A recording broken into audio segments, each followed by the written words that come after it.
How do we begin solving this equation containing fractions or rational expressions? We'll multiply through by the LCD, and here the LCD is x minus 1.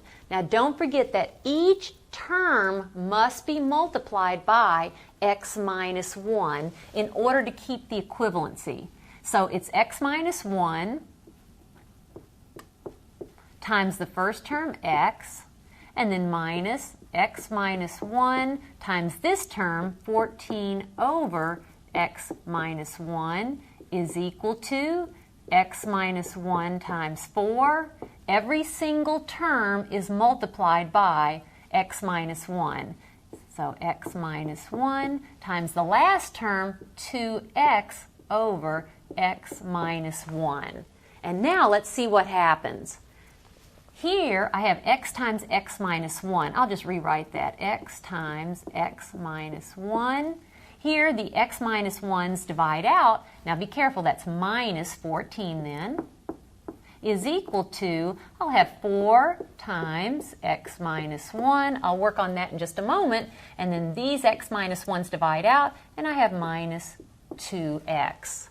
Now let's remove parentheses and start solving. That's x squared minus x minus 14 is equal to 4x minus 4 minus 2x. Notice we have a quadratic equation. So how do we try to solve this quadratic equation? We move all terms to the left side and set it equal to 0. And I'm moving it to the left side since my x squared term is over there. So let's begin with that. I'll have x squared. Now you may want to take a few more steps, but notice I have 4x minus 2x, which is 2x on the right side. I will then subtract 2x from both sides, and negative x minus 2x, that's minus 3x. One more time, go ahead and take a step and combine these two terms. Those will be 2x. Then if I subtract 2x from both sides, negative 1x minus 2x is negative 3x. And then I have negative 14, and then I will add 4 to both sides, so I'll have minus 10 is equal to 0. Now what do? I factor, or I try and factor, that trinomial. I'll write x and x. Two factors of negative 10 whose sum is negative 3, that would be negative 5 and positive 2.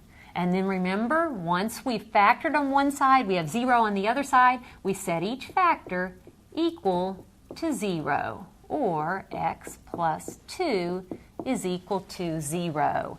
How do I solve this? I add 5 to both sides, so x is 5, or here I'll subtract 2 from both sides, x is negative 2.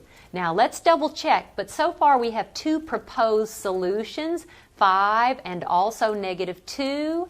Will those be okay looking at our original rational equation? The answer is yes. The only value for x that would make the denominator 0 is 1. And notice neither of my proposed solutions is 1, so there I have my two solutions.